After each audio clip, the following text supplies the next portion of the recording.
Okay, good.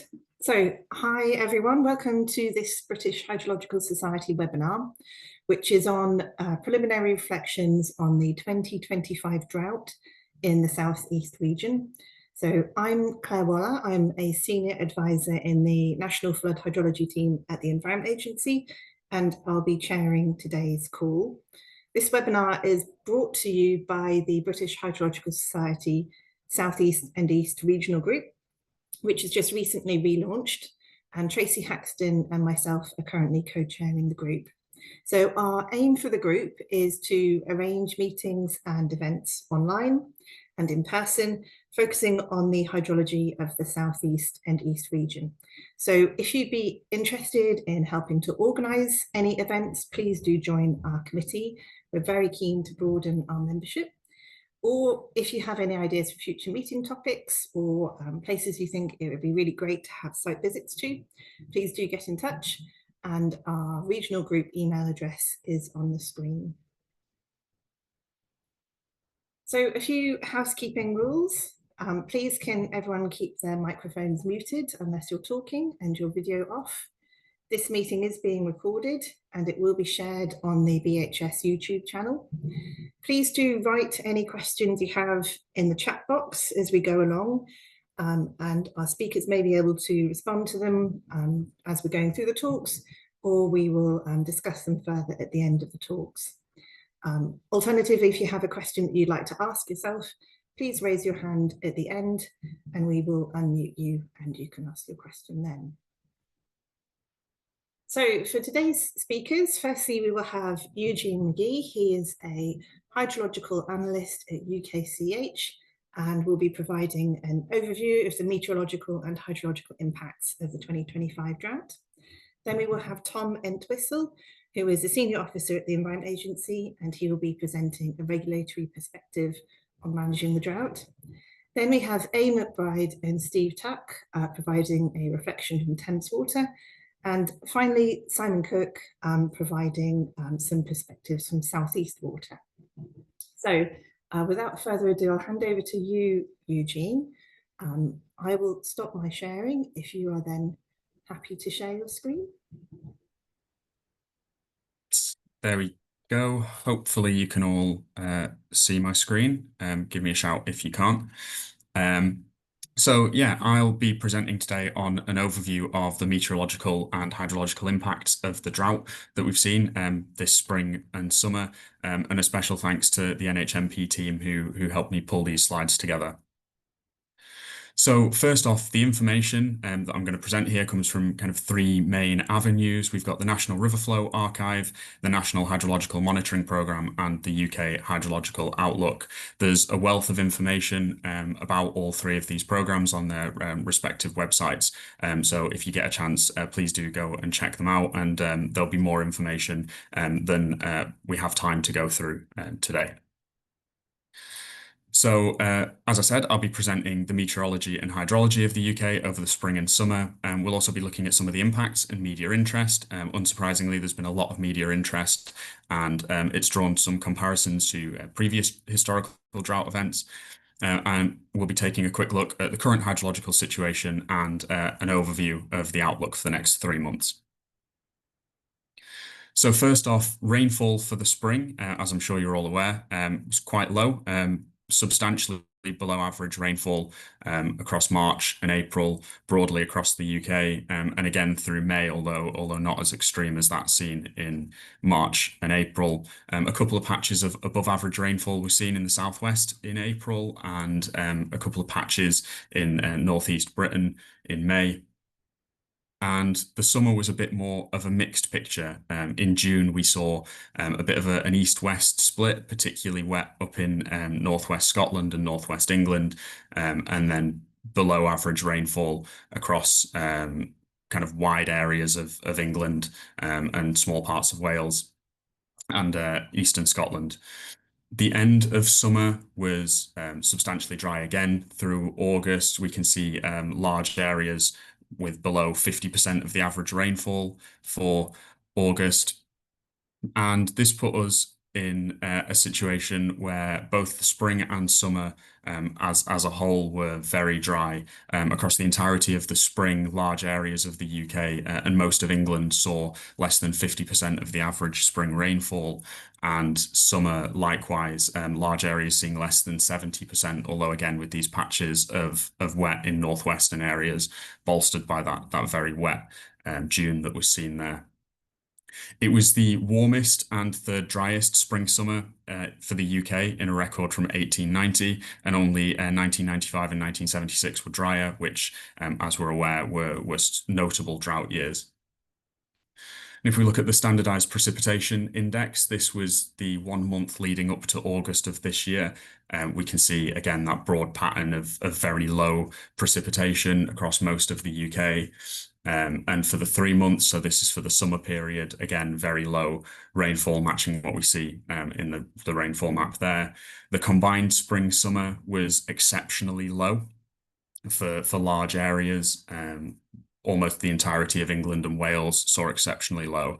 And even as far back as 12 months lead time, we can see some substantially low rainfall totals for particularly Scotland and Northern England.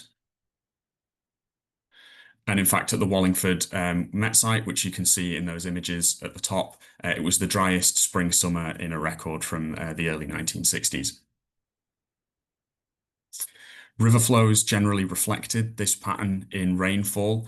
So across the summer, or particularly across spring, there were some exceptionally low river flows in northern areas and across Wales. And then in the summer, it became a bit more of a mixed picture with some above average river flows reflecting the above average rainfall in northwestern areas. And by the end of summer in August, almost the entirety of England saw below normal river flows and a number of notably and exceptionally low, including some record-breaking flows. The spring as a whole saw a large number of record-breaking river flows in these northern areas, with below normal flows seen widely. And again, summer, we saw some notably to exceptionally low river flows across the UK as a whole. Although, again, this pattern of northwest seeing some above normal and southern and eastern areas being particularly low. And when we look at hydrographs for a selection of rivers, the black lines here represent what we saw during 2025, and the coloured lines represent 1976, 2018, and 2022. And we can see that daily flows were generally following the patterns that were seen during those historical drought events, and in some instances, like particularly up in eastern Scotland during the spring and early summer, in fact, the flows were lower than those seen during some notable drought events. The groundwater situation at the end of summer was also notably to exceptionally low, particularly across the south, although a couple of boreholes saw levels within the normal range and a handful of above normal. But in the chalk in southern England and southeast England, we saw some quite steep recessions throughout the spring and summer. And this has continued throughout the entirety of the period. And the same story is true for soil moisture, although by the end of summer, there was some rainfall at the end of August and at the beginning of September, which we saw lead to increases at some sites that brought some to more within the normal range. Although we can still see from these plots of soil moisture that throughout the spring and summer, they were largely below normal throughout the period. Reservoirs again tell a similar story. The spring and summer, from that plot in the top left, the black line is the current year and the dashed line is the historical average. And we can see that from about March onwards, the reservoir levels have been below average for England and Wales. And August reservoir stocks at the end, reservoir stocks for the UK at the end of August were also much lower than normal. And if we look at some of the individual reservoirs, so we've got Haweswater and Thirlmere up in the Lake District, as well as Bristol, London and Buell reservoirs.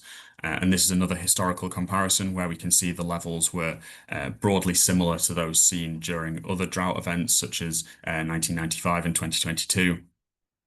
And of particular interest is this sudden bump in Haweswater and Thirlmere, reflecting the incredibly wet June that was seen, although this still kept it in line with 2018 levels. So what were some of the impacts? As I'm sure you're aware, there were a number of impacts seen across the UK, kind of nationwide. We saw temporary use bans, hosepipe bans brought in.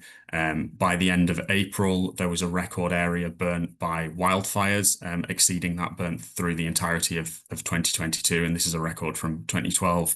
There were a number of navigation restrictions on canals and rivers, as well as drought declarations across the UK, including a drought being declared in Sussex in October.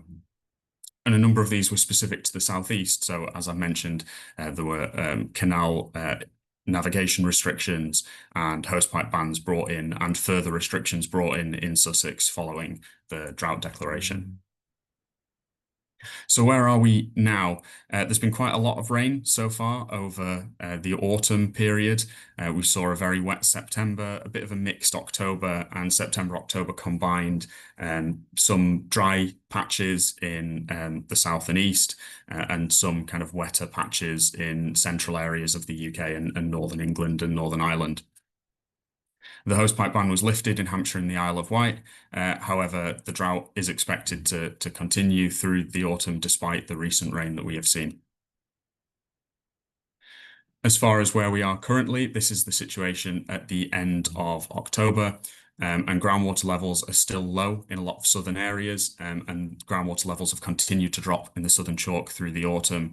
Although in other aquifers there has been some signs of recharge, though they are still below normal for the time of year. Soil moisture tells a similar picture, although they've generally increased to be within the normal range, with a couple above normal, following the extremely wet start to autumn that we had.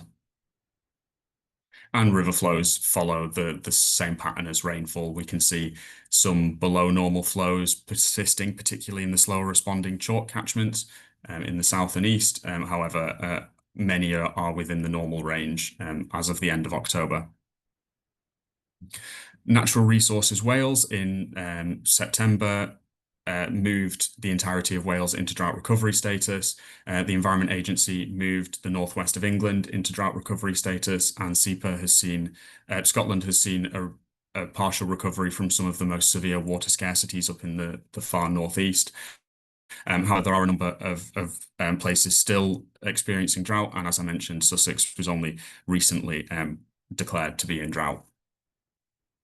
As for the outlook, the next 3 months are expected to see normal river flows in western areas over the next 3 months, although in eastern and southern areas, some normal to below normal flows are expected, with particularly low flows expected to persist in some of the more groundwater fed areas.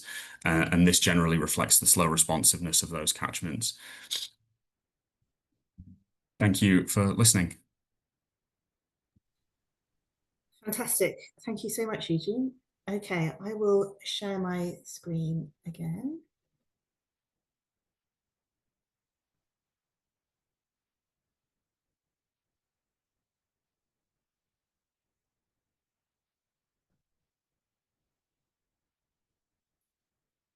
Okay, hopefully you can see that. And Tom, over to you. Lovely, thank you. So I'm Tom Entwistle, and I'm an area drought coordinator in the Thames area of the Environment Agency. And my role during a drought includes coordinating our tactical response and leading our technical liaison and communication with local water companies and partners and customers. So I'm going to zoom in a little bit and give a local whistle-stop tour of how we manage drought in the Environment Agency, some of the impacts and challenges we saw this summer, and a brief forward look. If you move on to the next slide, please, Claire. So the Thames area covers the River Thames from its source in the west near Cirencester in the Cotswolds area to where it becomes tidal at Teddington Weir in West London, plus many of its main tributaries. And as for much of the southeast, there are significant pressures from population, a relatively dry climate, and abstraction. And the Environment Agency has a duty to balance these pressures and make sure there's enough water for people and for the environment by regulating abstraction, monitoring the environment, and working closely with our abstractor community. Next slide, please, Claire. So drought is a civil emergency, and there are several organisations who are responsible for managing water resources during a drought, the Environment Agency being one of them. And the Environment Agency's role is to provide strategic oversight. So we're responsible for monitoring, reporting, advising, and acting to reduce the impacts of drought on the environment and on water users. And during a drought, we'll carry out a range of actions at both a local and national scale, depending on the scale of the drought that we're seeing. Next slide, please, Claire.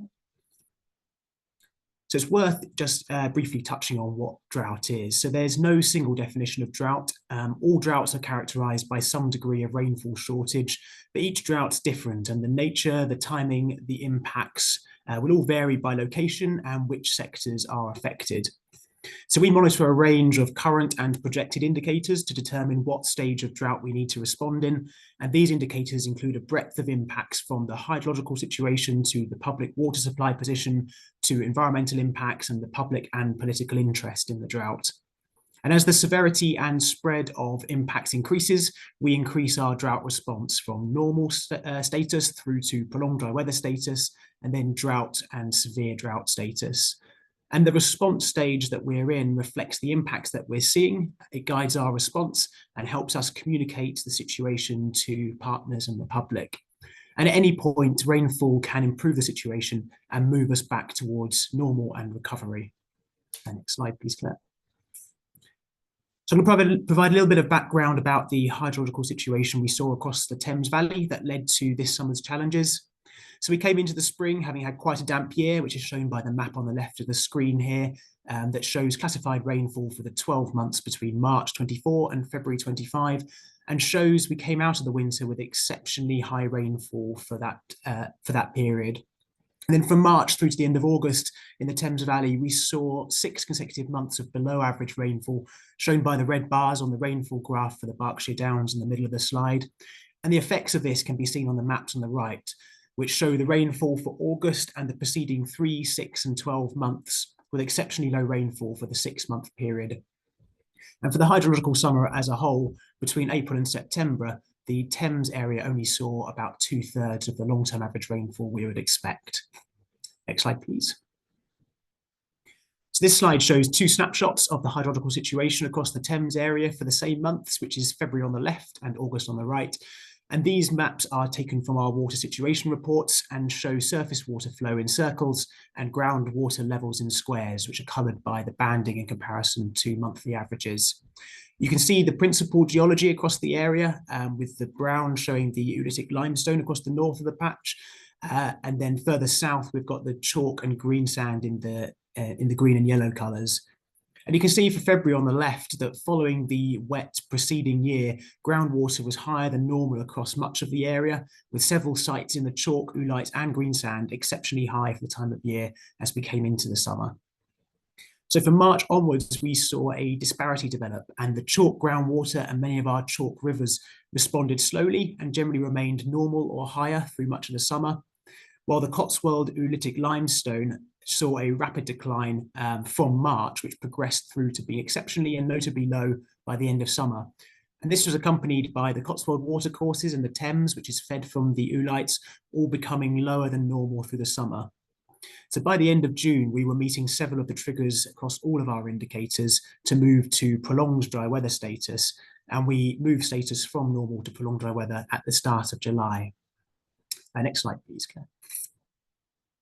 So I'm going to briefly mention some of the challenges we saw this summer. In the case of managing the River Thames, particularly around Oxford, this summer was more challenging than in most years. And there are many competing pressures on the limited water resources on the Thames, and these pressures are that much more stressed in times of prolonged dry weather. So we are the navigation authority for the Thames, and we artificially manage levels along the river using a set of 44 weirs.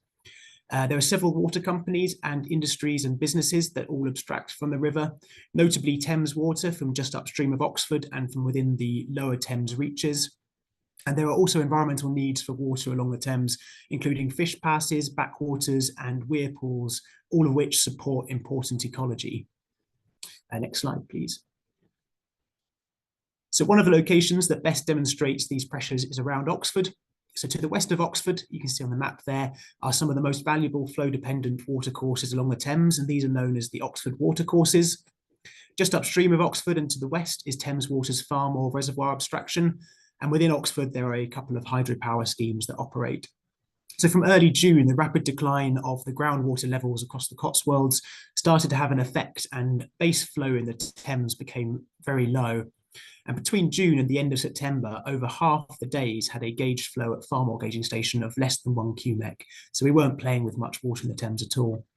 And this posed immediate challenges in managing the numerous watercourse splits from the Thames.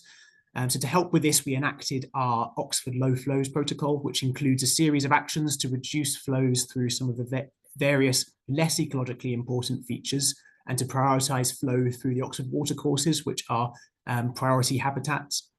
We also reduced flow to a minimum to support the ecology through the Seacourt stream offtake at the top of the Oxford watercourses, which is just shown in the picture there.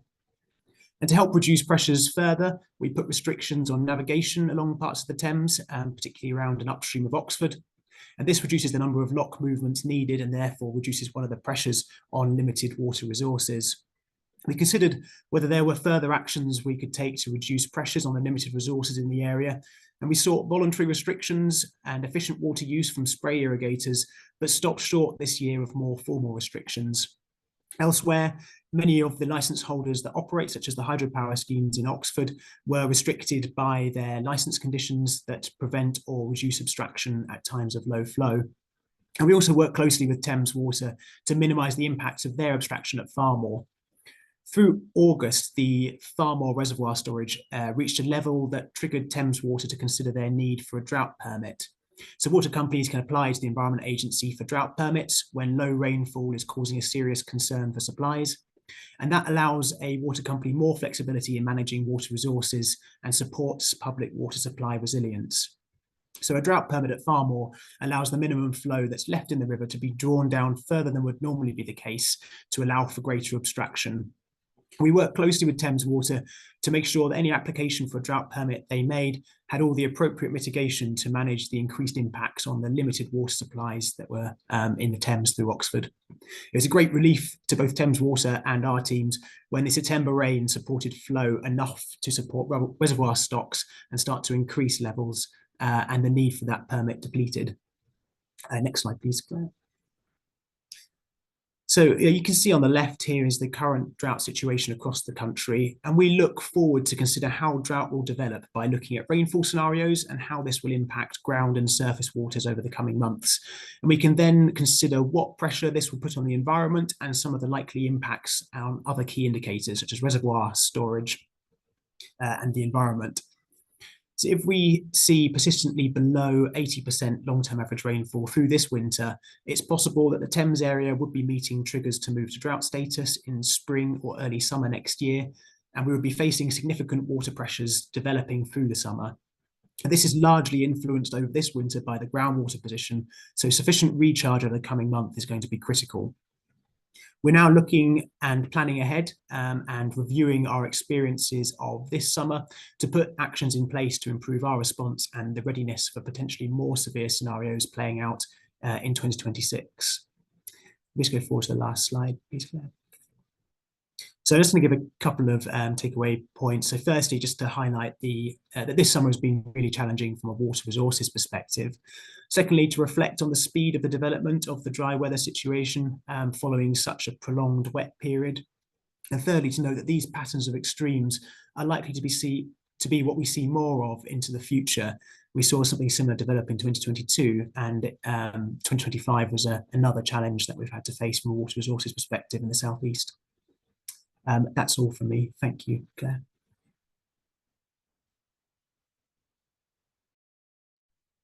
Fantastic. Thank you so much, Tom. And next we go on to Thames Water, and Aine, you're presenting. Thank you. Hi everyone, so I'm Aine McBride.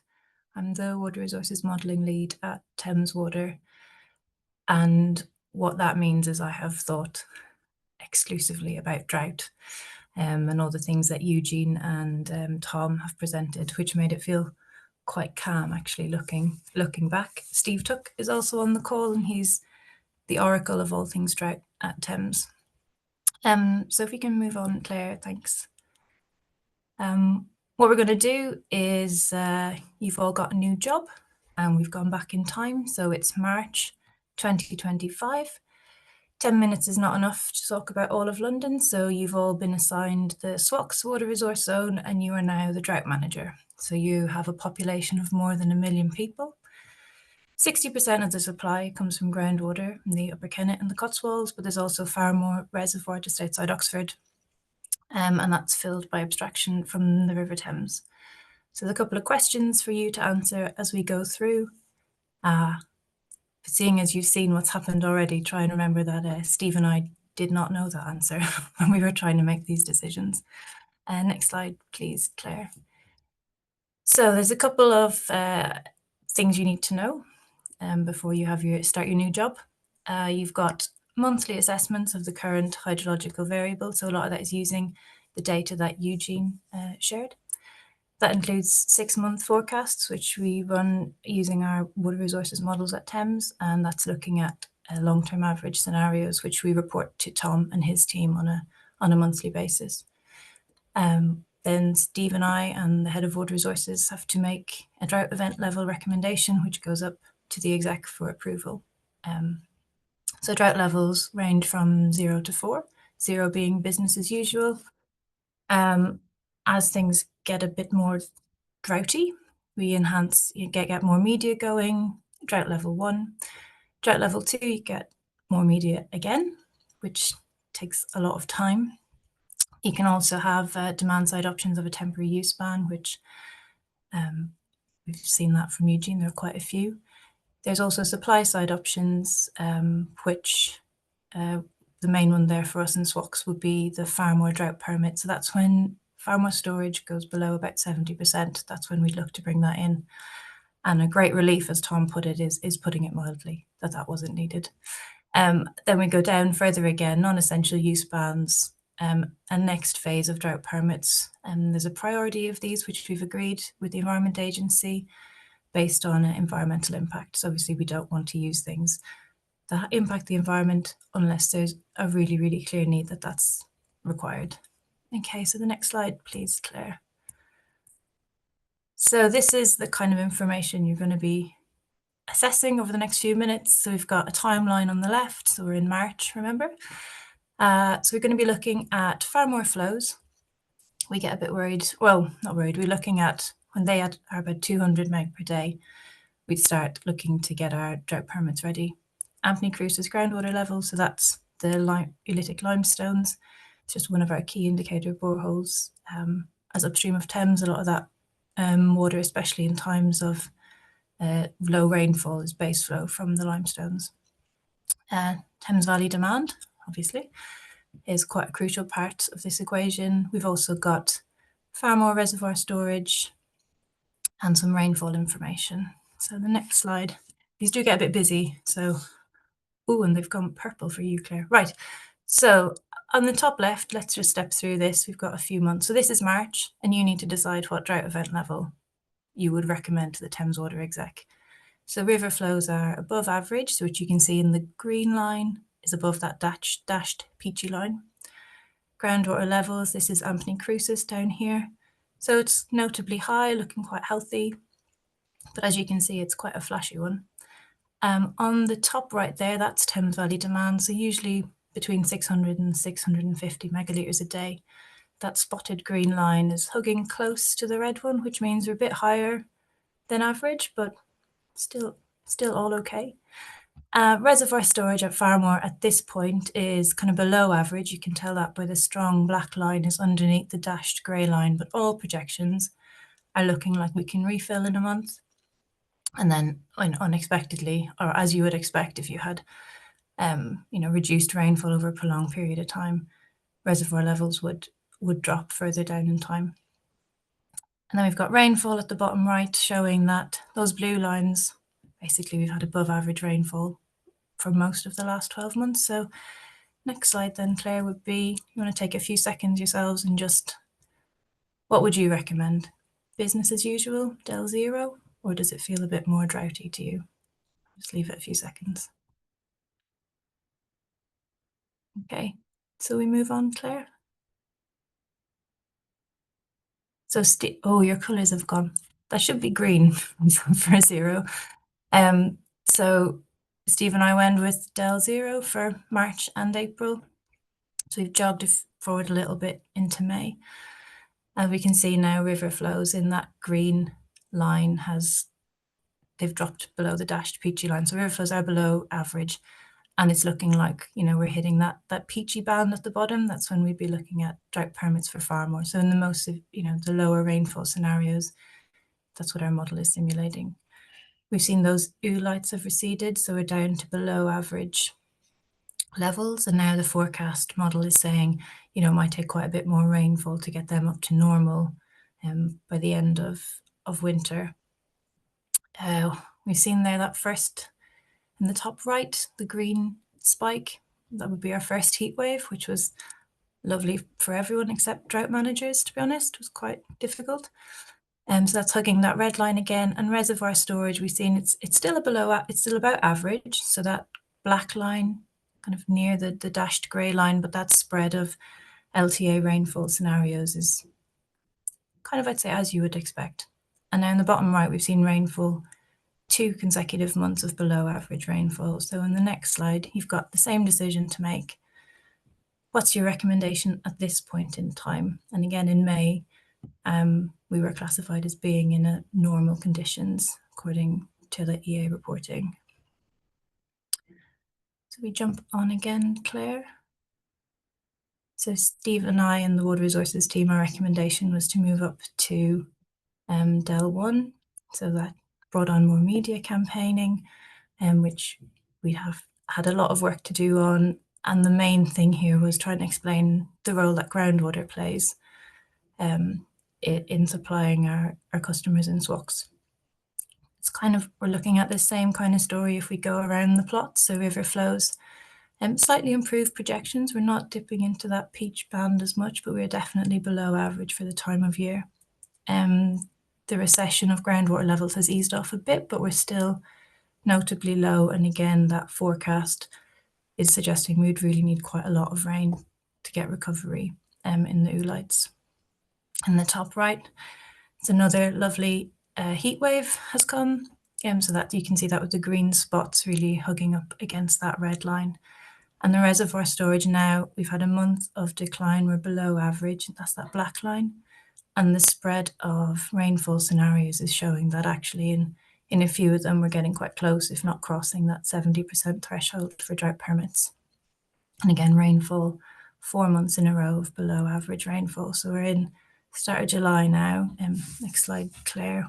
Same question. What are you thinking?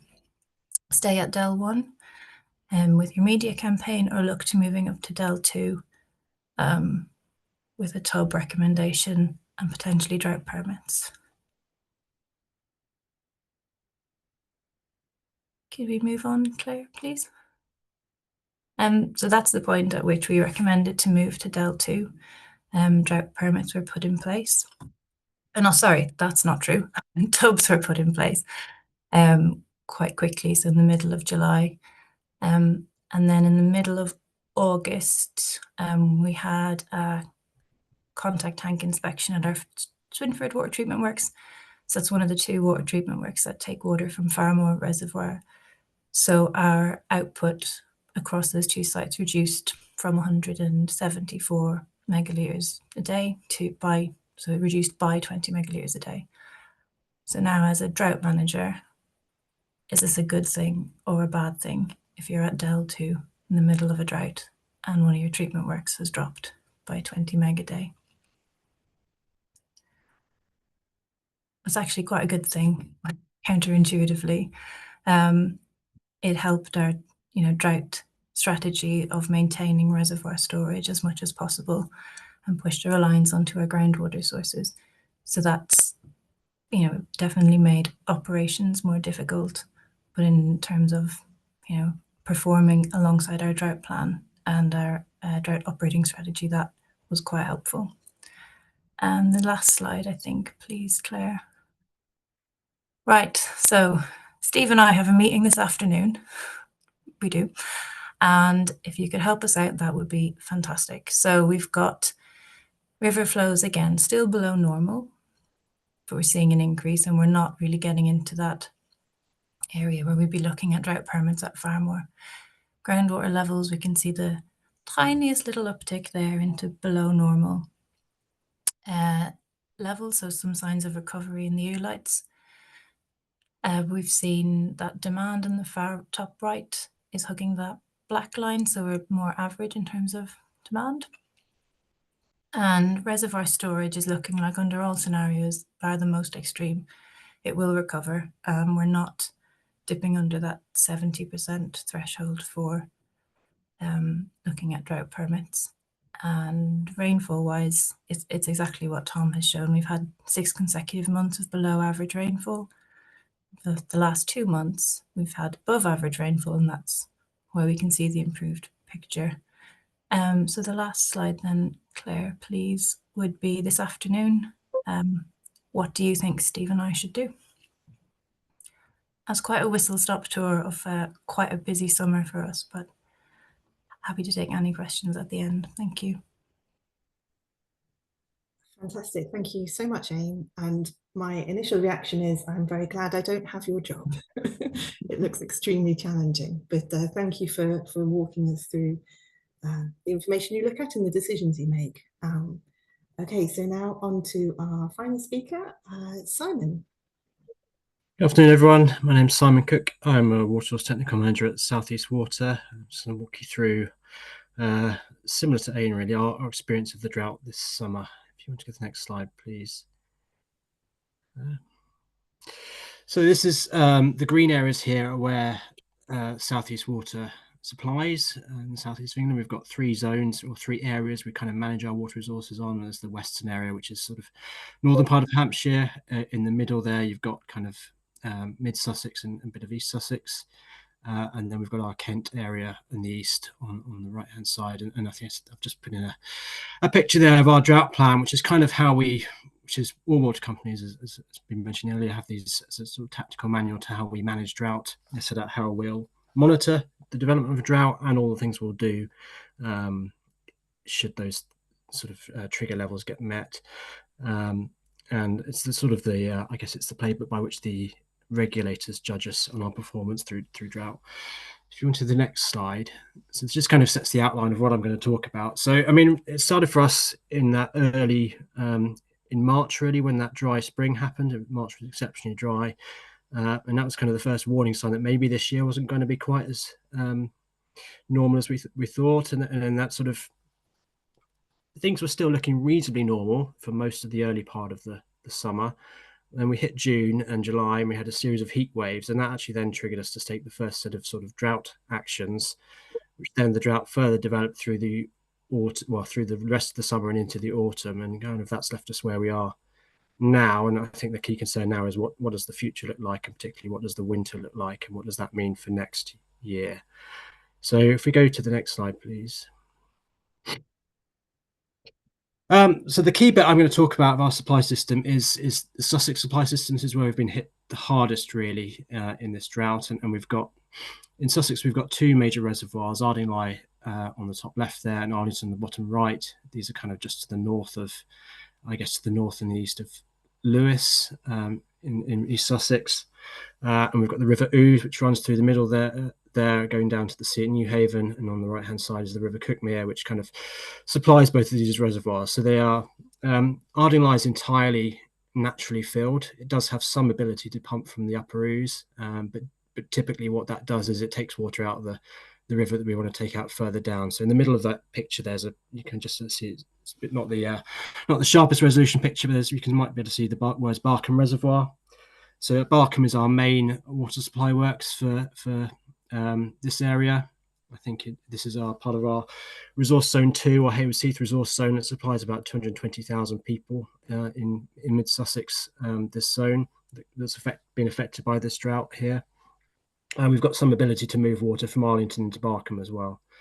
And And just to the south of this, it's not shown on this map, but we have a series of groundwater sources as well developed in the chalk. So this is all developed in the sort of the clay catchments of the Weald. And then, yeah, to the south of this, we've got a series of chalk sources in the Seaford and Eastbourne chalk that effectively we play off against the reservoirs. So we lean on the chalk when we need to.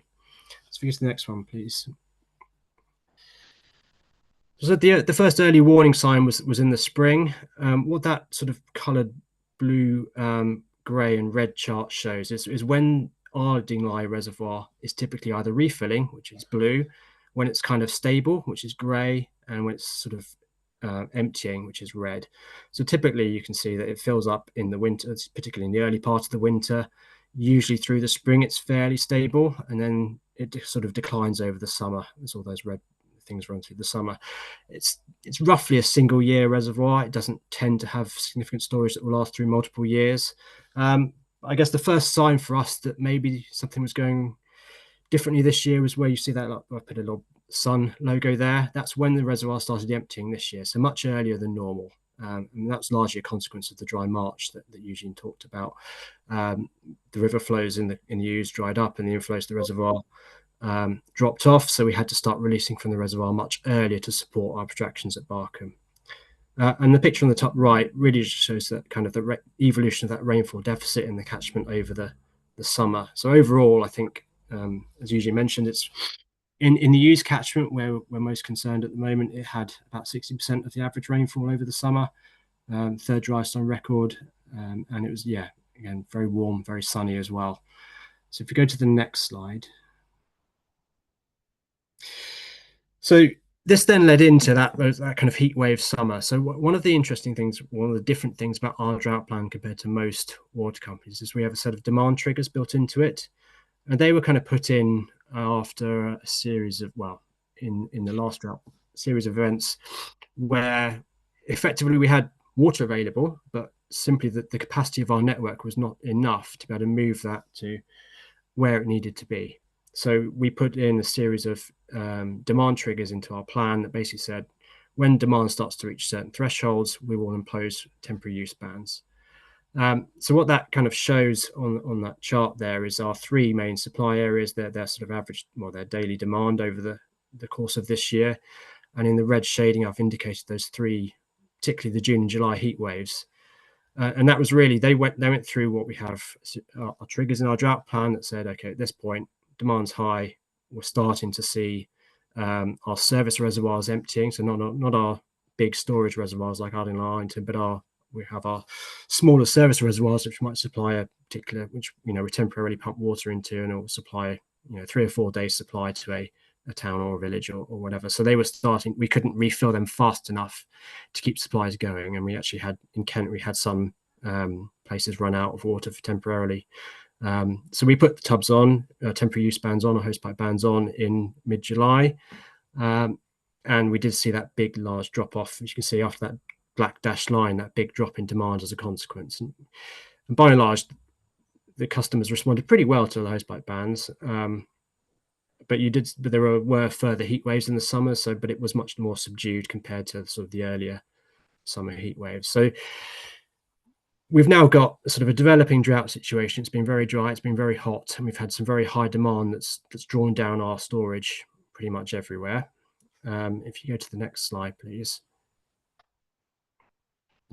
So this is the effect on Ardingly Reservoir. So that top picture in the right there, I think that was taken in September or early October when it was getting close to its lowest point of the year. And in the bottom chart there, I've kind of shown how it's drawn down. So just to walk you through it, the kind of color shading behind, you've got the different drought trigger levels, which I think Tom talked about. We've got level 1, which is the yellow, level 2, which is the orange, and level 3, the kind of reddy color. So they are tied to our response levels in our drought plan. And again, Ian was mentioning those different actions at different response levels.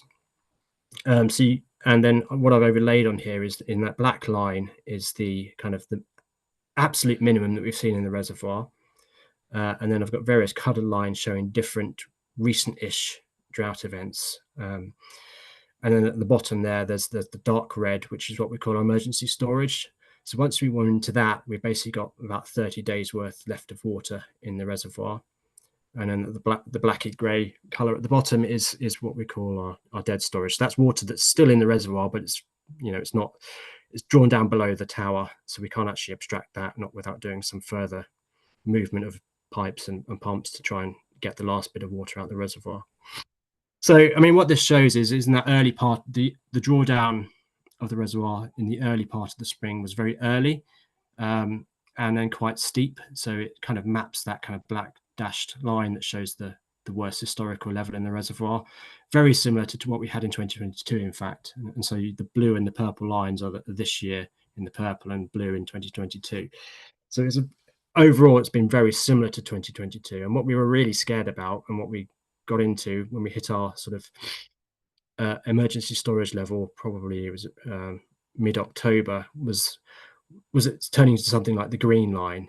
So the green line is what happened in 2012 or 2011, 2012, which was another very severe autumn drought. You can see it nearly got down to that dead storage level then. And that was our big concern this time around, that could happen again. And so we were into full emergency planning by the time we got into October. We were talking about potentially turning water off and having rotor cuts and standpipes, which is drought level 4, which would have been almost unheard of since the 70s. But there was genuine concern that was a real risk. What we have seen since is that the reservoir levels have started to recover. We've had a fairly wet September and a fairly wet October, and that rain sort of continued through November, but it's been quite subdued actually. It's not like 2022 where it recovered really quickly. Within a couple of months, the reservoir was full again. We've not yet seen that, and I think one of the interesting things that we're looking a bit more into is how much of that is being driven by the very high potential evapotranspiration that we had in the catchment, and whether that's having an effect on the way that the catchment's responding. And that's also true of the groundwater, which I'll talk about on the next slide, please. Yeah, so as I mentioned, to the south of these two reservoirs, we've got the Seaford and Eastbourne blocks. There's a lovely picture of the Seven Sisters there on the right. Our groundwater levels have been lowish, but not hugely low. So they're in our kind of level 1 trigger, and that yellow banding on the left-hand side there at the top graph, that's our level 1 drought trigger. So they're below normal, but they're not at a level where we're starting to see yields drop off yet. But it's been one where we've had to manage it quite carefully.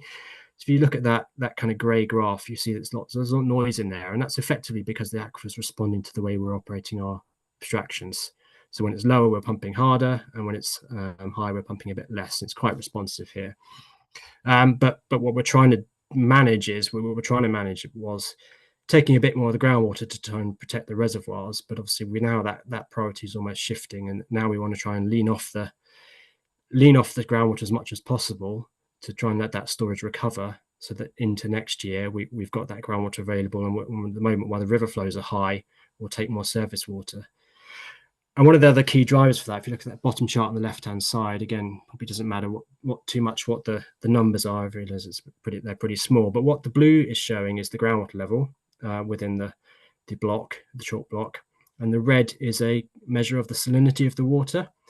So you can see there at the right-hand side how much that salinity is picked up due to the low groundwater levels this year and the consequence of the higher abstraction. So we are seeing some evidence of saline intrusion, not to a point where we can't treat that water yet, but it's something, again, we are trying to manage by where we can, reducing abstraction from groundwater to prevent that from being a problem into next year. So if you go to the next slide, please. So this is just a short summary. It's been a really relaxing summer, as you can tell. These are all the things we've done. We've had a lot of media interest, and our comms team and engagement team are working really hard to try and sort of get that water efficiency messaging out, and to keep that sort of the fact that we're in a drought front and center of our customers' minds. We are doing lots and lots of reporting and engagement with the regulators. I think we're meeting almost twice weekly now with the EA and DEFRA about the various states of the reservoir and the wider drought development. We've put in, as I said, we put on temporary use ban restrictions, and in October we also then applied for, actually in August we applied for a drought permit to help to reduce the amount we have to release as a compensation flow from Ardingly Reservoir. And in October, we've applied for further drought orders, which have to go all the way up to the Secretary of State to both potentially put on a non-essential use ban, which will further restrict demand by particularly affecting commercial customers or non-household customers, and also to allow us to change the abstraction rules at Barkham so we can take more water out of the river. And so, yes, and we're then also looking at other ways we can move water into that area. So there's additional transfers we've got in from Buell Reservoir, which is a southern water reservoir, which we jointly have a part of further to the east, and potentially also looking at ways we can move water from Weirwood Reservoir, which is currently out of service for southern water, but again, it's potentially we could move water from there into the catchment. If you go to the next one, please. And much like Ain, we've been choosing lots and lots of forecasts all the way through the summer about where this could end up. So on the left-hand side is kind of our forecast for Ardingly Reservoir, and on the right-hand side is the kind of groundwater forecast. And it sort of shows similar things, really. And essentially what they say is if we get average rainfall this winter, then by next year, we probably will be out of drought and back to normal. The reservoir will be full, groundwater levels will be normal. What we're worried about is if that doesn't happen, and particularly if it's a very dry winter, 60% or less, we're going to be in a pretty bad drought next year, because I think that will start to affect the groundwater much more significantly. We won't see the winter recharge that we normally get, and we'll start to see yields reducing at our various groundwater sources, not just in Sussex, but probably more widely into Kent as well, and to some degree in Hampshire. So that's kind of where we are, and that's the kind of the focus of our planning now, is looking what will happen if we have a dry winter, and what else can we do to manage that into next year. If you go to the next one, I think that's it from me. Yeah, thank you very much, and if there's any questions, happy to take them. Fantastic. Thank you so much to Simon and all of our speakers. Some really, really interesting talks there. Thank you. Tracy, have there been any questions in the chat? There's one question that has just appeared in the chat from Duncan. So Duncan, since would you actually like to just turn off your mute and ask the question? Or is that? I think it's probably not a question, it's probably a comment more. Hello, yeah, Duncan here. Yes, it is a comment, but this is such an important issue to do with this very large reservoir proposed at Abingdon, that I think hydrologists need to be aware that the scheme is not needed for Oxford. It's not going to supply any water for Oxfordshire, and they have to amend the SWOX water resource zone. They could have done this at any stage. It's in their interest to make Oxfordshire short of water to get this thing through. And it's really cynical, and hydrologists should not be helping them to do this. Thank you. Thank you. So obviously I'm based in the Oxfordshire area, and I'll be honest, I don't know the complete ins and outs of all of this scheme, but there is a current, I would say, yeah, I think it's still currently out for debate, and I think there are areas where you can feed your feedback into whether there should be an Abingdon Reservoir or not. Duncan obviously knows a bit more about where we are on that decision-making process. Sometimes it seems like it's fixed, they're going to build it, and then the next week you're like, maybe they won't build it. So there's obviously a really, really long-term planning that's been in place. We probably don't want to get into that here, but yeah, I think it's really good to raise it, and for individual hydrologists to look into this more in detail. I think if you want to look into that specific scheme. Could I just start? Yeah, sure. Just to answer what Duncan has said, I've been involved in having some input into the planning for what's called CESRO, and it's not true to say it won't provide any water for SWOX. There's an allowance for meeting growth in SWOX, and so we're currently working on the designs of getting some of the water that would be abstracted at the new intake at Culham back up to Farmore, either directly via a pipeline or via the Cesro reservoir. So there is that allowance being built in. And we're also looking at a way to mitigate the impact of the Farmore obstruction by, during low flows, being able to abstract more water at Culham and pump it back up to Farmore. So yeah, it would be absolute madness to build a reservoir there and it not to benefit SWOCs. So yeah, it definitely will. Thank you, Steve. We've got a question from Thalia, talking about slide 47, but I don't know which talk that was. Hopefully someone will be able to identify that slide easily in the chat. It's one of mine. Excellent, thank you. Why is it increased?